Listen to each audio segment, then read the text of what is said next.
Hit me with a question right now. Yeah, we're going to go straight in with BTS. Oh my God, I've got a lot to say about this. I know what the question will be about. Let's start straight away, but I will say to people that we have Marina's update on the state of British celebrity boyfriends in the second half of this as well, which I'm very, very much looking forward to. Thank you for that. We've got a question here, which I think is perfect. But we'll start with Connor Little. Can you explain why BTS are boycotting the 2027 Grammys? Is this a problem for the Grammys?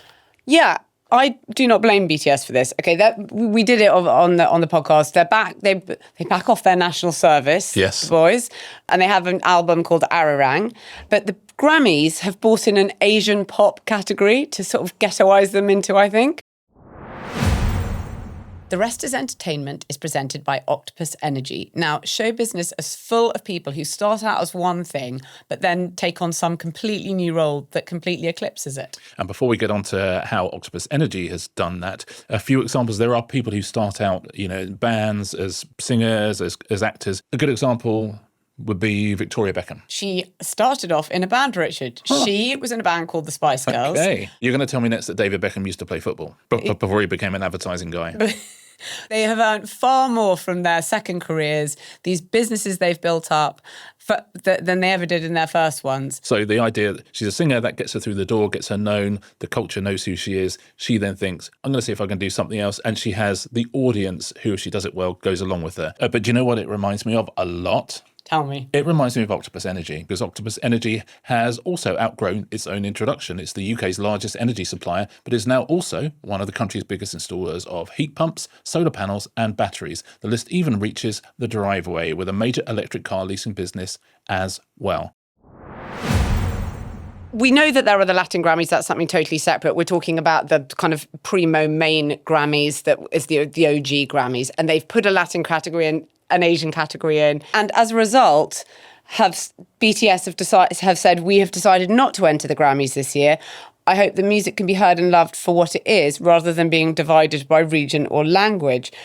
Now, the Grammys say they did it because, this is their quote, our music community sharing with us that they felt they needed to have more opportunities to celebrate different and new genres of music. They've also done Best Latin Song. Can I just say, how are Asian and Latin countries new? This is all a bit like discovered by Christopher Columbus, isn't it? It's like, they were there beforehand. But the Grammys have had that for years. They have so many categories. They go like crazily deep. I really don't think you can do this in this day and age, because they would have been eligible. BTS, that album was so massive, and you're in the general category. Your question is it a problem for the Grammys? Well, I think it is. First of all, just the idea that any of these things play into the idea of America as this kind of culture war country, or this kind of is not helpful. Second of all of these kind of legacy award shows have a big problem in general anyway. The Oscars, they used to tell you when you were going out, there used to be a screen at the back saying 1 billion people are watching. Okay, well, last year, 17.9 million American people were watching, and not that many people are watching around the world. The Grammys is the same. They've got I think they have about 14, 15 million viewers. But they will have lots of viewers around the world. BTS would have performed for sure, because you want those people, you want those big Asian markets to be watching as well. And they played the World Cup final for a reason, right? Yeah, exactly. They did the halftime show. Yeah. They weren't actually nominated. They took a long time to nominate BTS. They weren't nominated till 2021. They're very US skewed, these awards. They've had a bit over the last year. They got K-pop Demon Hunters Golden, Rosé for the Hub duet with Bruno Mars. But for me, yes, it is very, very, what we're seeing a lot, and actually this slightly feeds into what's happening in film festivals. We talked about, oh my goodness, lots of people just don't go to Cannes now because do you want your film to sort of fall off the screen and then you spend all this money? The same thing is happening at the Venice Film Festival, which is happening in September. Already, you can see lots of the Hollywood studios have just pulled back from that and just not putting their stuff out there. Used to be the start of an awards run if you didn't start it at Cannes. And now people just think, right, am I going to really risk it? And the moment people just start opting out of these big kind of cultural juggernauts, then the cultural juggernaut is in trouble. Yeah. And I would say that even for the Grammys, for anything like that, this was a really stupid thing to do. I don't blame them for boycotting at all, for being ghettoised in that category, not at all. And I do think it's a problem. And it's when an institution tries to promote itself as a worldwide institution. As you say, the Grammys, they're sort of American, and they've always been American. And, that's okay, if that's what they want. I mean, we've got the Brits, but we don't pretend this is suddenly a worldwide thing. But it's the same as the Oscars. The Oscars has best film in a foreign language. We would not put BTS in a best. We would not have a best Asian song category. At the Brits. We would have best international. Yeah. Which is, you can't say these new countries. Yeah. Asia and the Latin countries. Goodness, wow. they're doing music now. They've just discovered them. Yeah, let's shine a light on that. But it's like the Oscars having, best film in a foreign language. You're like, well, foreign to who? Because you give away, where you're from, and you can't really do that in a connected world. The Oscars, I think, get away with it far more. But yeah, I think it shows something up which is only going to get a bigger and bigger deal. But really, the whole thing in awards things is they do want to expand out, and they do want to have more categories, and they want to have more people who are eligible, and they want to have more celebrities come into their thing, and they want to have more viral content. So they have to try and keep thinking of new categories. It's just, I think they might have to be a bit more careful. This was a huge miss. About which categories they choose. Yeah. Yes. Right, I have a question for you. Oh, yeah. And it's from Matthew. This is relevant to your interests. It's from Matthew Lemaister, who says, Count Binface has released his manifesto for the Clacton by-election. 2 pledges stood out to me. Number 11, a windfall tax on cosy crime novels written by celebrities. And number 18, Wayne Rooney to be the new expert summariser for the BBC at Eurovision. Are you worried? Yeah, I read. Well, I say I read. There's about 1 million people sent it to me, and listen. We all wish him well in his upcoming battle, and we can have a little talk about that. It's funny. It's because this whole. Listen, it's a joke. That's absolutely fine. But it's cozy crime, which I had never heard of when I was writing the book, and I've said 1 million times I don't think I write it, but that's not up to me. But when it says written by, I didn't think anyone would start writing crime novels. It's really, really, really difficult. So it's taken me by surprise as much as anyone else. And there's only one celebrity I can think of who doesn't write their books and doesn't admit that. So I think, of all the people, Steph McGovern. You told me who that is. Yeah, but Steph McGovern writes books. She's a great, she's always been around crime fiction. Ollie Smith, who's just done one, he's always been a writer, yep. Ollie. So, people are allowed to write books. But yes, when I read that and I thought written by, you do think, it's only in the same way that, Marion Keyes used to get so annoyed when they used to call her chicklet, because it's very reductive. Yeah. A bit of you just think, oh, God, come on. It's not, this is not what I do. But it's been a nice reminder that the Clacton by-election is happening, because nothing is making me laugh more than Farage just having to chew through that all summer because no one else has turned up. It's one of the funniest things of our time. It's like a secret diary. Yeah. Is it happening? I've no purchase on it whatsoever. I mean, what's he doing today, thinking about it? He knows he's going to win. There's absolutely no possibility he can't win. But what a colossal waste of everybody's time. Of a long, hot summer. And an amazing PR, one of the all-time great PR gaffes. Yeah. Or not even a gaff, just something utterly nonsensical that costs you a lot of money and literally nobody cares about. He's paying to do it. Yeah. He's paying for the cost of it. Yeah, but it's been amazing for Count Binface. I mean, it's been incredible for him. I mean, it's huge for Binface. Yeah, it's huge for Binface. Binface has gone global. I mean, if we discover that Nigel Farage is actually Binface's agent, the whole thing makes sense. You're right. Oh, I've absolutely got this. But I assume that's not the case. But there's loads of other people standing, that Lawrence Fox is standing. You just think that's funnier in a way. Because we all know Nigel Farage is going to win. We all know it's a nonsense. So we all know that we start again and, he has to be under investigation.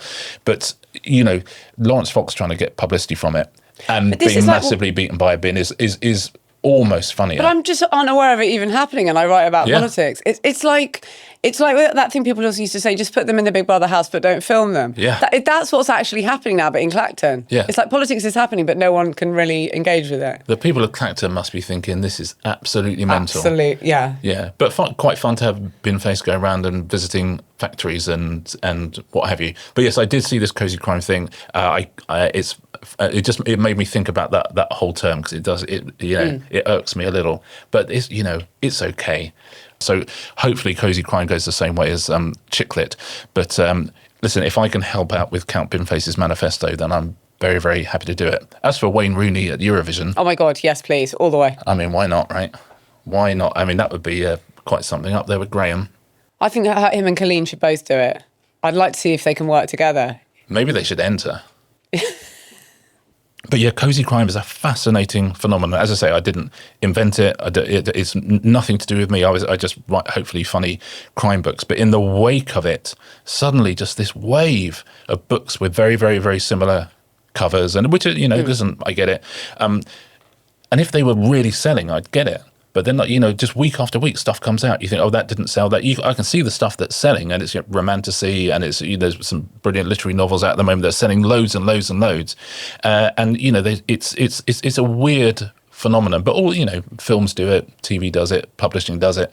But yeah, I hope that cozy crime goes the way of chick lit. I mean, fingers crossed that it does. But I'll just as a reductive label. Yeah, I think so. I hope, but people who read the books know exactly what they are. But God, marketing loves a label, doesn't it? Even when it's not working.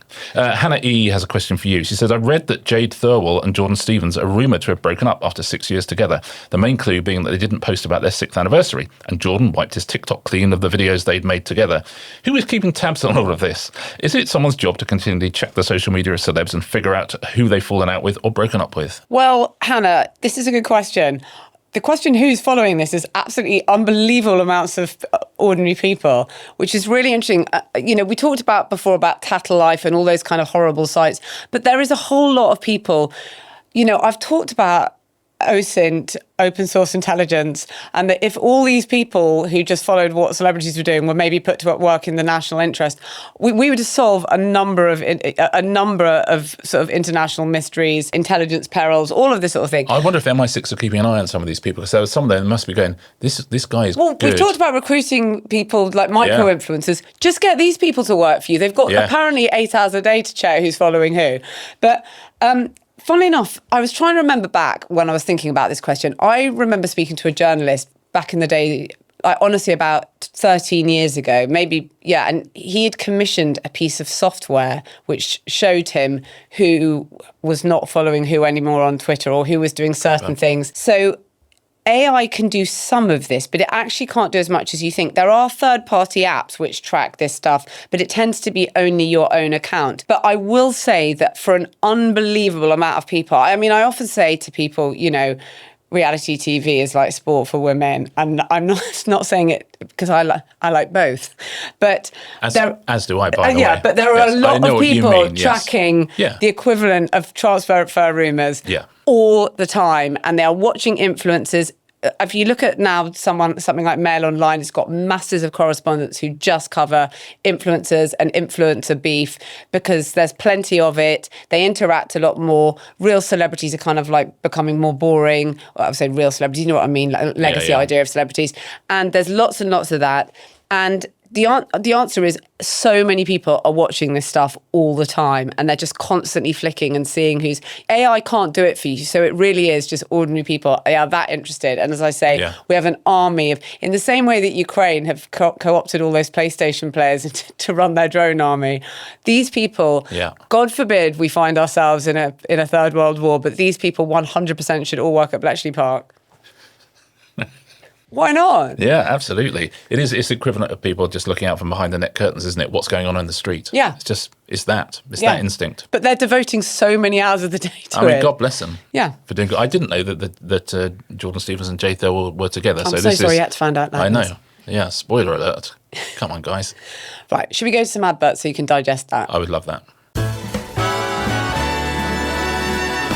This episode is brought to you by Lloyds Rewards. Now, a big mistake that people make is leaving the cinema as soon as the credits roll because there might be a bonus scene right at the end. They're absolutely one of my favourite things in the world. Yeah, you never know. There used to be in Marvel ones, there used to be a mid-credit scene and then there'll be an end-credit scene. I remember the first one I really remember, two. I remember Ferris Bueller's Day Off, where he tells you to go home at the end, but also Smokey and the Bandit with Burt Reynolds, where they would do bloopers. It just feels like a secret little glimpse into a different world. And it doesn't quite have to be over. Yeah, exactly. And it's just a lovely little added bonus. You've done everything. You've made your show, right? You've given everyone everything. It's just a lovely little extra. Which is also the idea behind Lloyds Rewards. Extra value appearing inside something you were already doing anyway, your daily banking. From shopping to streaming, you can bank on Lloyds to help your money go further. It's rewards like this that make 14 million people bank on Lloyds. Search Lloyds Rewards in your app Eligibility criteria, terms and conditions apply, retailer offers and cashback amounts may vary. UK residents 18 plus.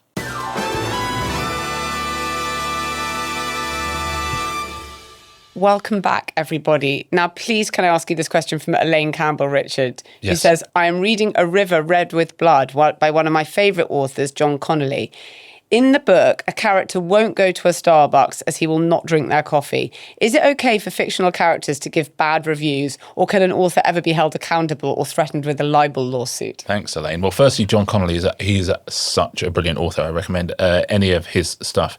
And because, so, you know, when I write an awful lot of real things, I try and put real things in as much as possible. And, you know, John Connolly's the same. And, you know, you don't want someone refusing to go into an unnamed coffee shop or a coffee shop that you've made, because it doesn't mean anything. Whereas knowing that somebody finds Starbucks coffee undrinkable tells you something about their character. Yes. So it's a character note. No, he cannot be sued for that. You know, if he was writing something, you know, about going in and putting poison in Starbucks coffee cups, yes, he could be sued for that, for sure. The simplest way of working out the difference, in the first We Solve Murders book, I needed a hotel in the heart of the New Forest because a character had to be put up in a hotel. And I had been to a hotel, and it's called The Pig, and it's in the New Forest, and I really liked it. I thought, well, great, I'll just do that. So it's not an ad or anything like that, but it's a real place. Yeah. So I knew what it looked like. I knew where the restaurant was. I know where the stairs would be, all that stuff. So I was able to... We know your Instagram offers exciting clues as to your future books. Yeah, exactly. So, you know, I could choreograph it very easily, so it was much easier for me to write this thing. I thought, you know, I'll just write about this place because I liked it and I know it. So I wrote that, put it in the book, and, you know, there it is. And if, again, in books, I like it in books where there's places you can actually go. You know, you can go, oh my God, that's the thing from the book. In the new book, again, I needed it. They come back to the New Forest again. We Chase Shadows. We Chase Shadows, yeah. So sorry. Professionalise that, please. Thank you. Sorry. Out in September. And again, I needed to be in a hotel. There's somebody has to be placed in a hotel. So I'm writing. I thought, oh, great, I'll just use the Pig because, the universe becomes, you know, simpler. And then later on, there's a scene in that hotel where the manager does something illegal for a bribe, essentially for our investigators. Now that I am not allowed to write. I am not allowed to write, they're at this hotel called The Pig, and the manager takes a bribe and gives them some information, because that would be libelous. That's suggesting... You're impugning their style. Because it's a real place. Yeah, exactly. And I'm sort of saying that somebody there would do this thing. And so I thought, okay, I will put them in a completely different hotel, because I would have to change that, because that would be something that they would have recourse. Funnily enough, I changed it straight away. I changed it to originally I changed it to The Huntsman. I thought, okay, The Huntsman, that's a nice name for kind of a forest hotel. And weirdly, I was down in the New Forest because just looking at bits and bobs. And in the same village as The Pig, I drove past a hotel called The Huntsman. I must have seen it. Yes, I simply must have done. Because the name came to me. I just wrote it down. So I had to change it again. I think it's now called The Hunter's Rest. And there are places called The Hunter's Rest in various places, but not in this place. But yeah, so I can absolutely write about something real. I could, you know, go down and complain about something. I can't then say, oh, a member of staff did X, Y, or Z, because there are real members of staff at this place, and that would be actionable. You don't want to get caught up in one of your plots. Exactly that. But yeah, you can slag off things. You can't libel them in the. You can't say that a coffee company were union busting, or they exploited labour. You can't do anything that you couldn't improve. But if you say I hate Starbucks, that is absolutely fine. Or if you say I went to a named theatre and the seats are too close together, you say anything like that you can do. Just in the say, if you can do it in a Yelp review, you can do it in a book. Back on a favourite subject of yours. One of the things I get asked most about when people talk to me about this podcast is your item on British celebrity boyfriends. Oh my God, if so many young women stop me in the street about this. Yes. Okay. Anna Worrell has a question about it. She says, it looks like Olivia Rodrigo has moved on from Louis Partridge with Julian Cronenbergs, I want to say, who is not only a private equity associate, but also American. Is this a worrying sign for the cult of British celebrity boyfriends? Wow. Okay, Anna, First of all, I'd say don't worry. Louis Partridge is currently in Enola Holmes. That is a great shop window for him. Okay, he's in Netflix. That's a great shop window. A lot of American female celebrities might see him in that and think, wonderful. Yeah, I'm looking. That's okay. You know what? That's what I'm looking for. We've seen plenty of moves. I mean, since we did that item, Styles has gone to Kravitz. Zoe Kravitz, Harry Styles. Is that right? Yeah. I've only just heard about Jade Thirlwell and Jordan Stevens. Well, I think the market is in excellent health. There have been some very eye-catching transfers, actually. Casper Jopling, formerly with Ellie Goulding, has now signed to Olivia Wilde following a successful medical. Has he? Yes, he has. Now, I think there is some feeling, given that I've created this ridiculous universe. Yeah. I feel there's some feeling that we need a fixed transfer window. Yes. Okay. Maybe one in January after they've had to have after the summer, Christmas with the woman's American family. Yes. That's a moment for... Yeah, or the American woman has had to have issuing Christmas a come and get you plea, right? Yes. Yeah. And one in September, in case you saw anything you liked amongst the celebrity crowds on the Amalfi Coast. Right. So I think that's when I would put the transfer windows for British celebrity boyfriends. There are many options. I'm told the Americans have now discovered Ibiza, which will certainly allow the island to ascend to its terrifying final form. And so I think we'll see more movements in the market this summer. At the end of this summer, and by the way, the celebrity summer ends in about September. Okay. Let's have another look at where we are with British celebrity boyfriends. I don't see anything to worry about, Anna, in the market at all. I think we're seeing movement. People are signing. Olivia Wilde, she's a big player in the market. Yes. To take Casper Jopling. I think it's all very, very, very healthy, and we're going to see plenty more of it. I feel very positive for Louis Partridge. I think definitely another American. He'll be signed to an American soon enough. Yeah, I think that Louis Partridge is the Cole Palmer of the situation, really, which is, perhaps he should have gone to the World Cup. He didn't, but he goes again. That's the point. He goes again. Yeah.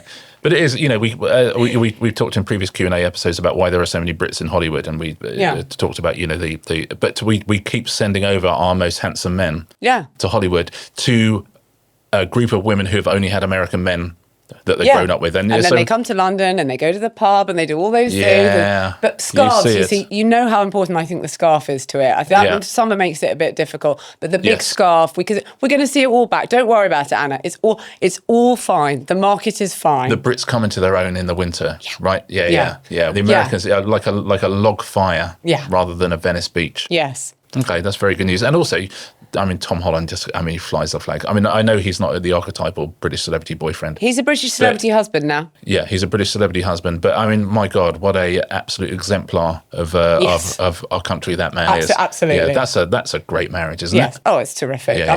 But that's so much part of why that film is. Everybody likes them. Everyone really, really likes both of them. They got them when they weren't together. They're you couldn't hope for more if you were if Sony and you were making that film. Yeah. That you've got them for their whole story and now they're married. Honestly. It's like when Cantona went to Man United. Very much so. You think, here we go. This was always meant to be. Yeah, it's destiny. Yeah. And on that note, on that positive note, let's wind up. Remember, there is the World Cup of Bald Men. Truly an incredible bonus episode for our members. I would say showbiz bald men as well. And showbiz bald men. It is a celebration. So not just all bald men in the world being made. Because I don't want people to be disappointed they didn't qualify. No, the World Cup of Showbiz Bald Men. If you want to join, it's therestisentertainment.com for ad-free listening and bonus episodes. Otherwise, we'll see you next Tuesday. See you next Tuesday.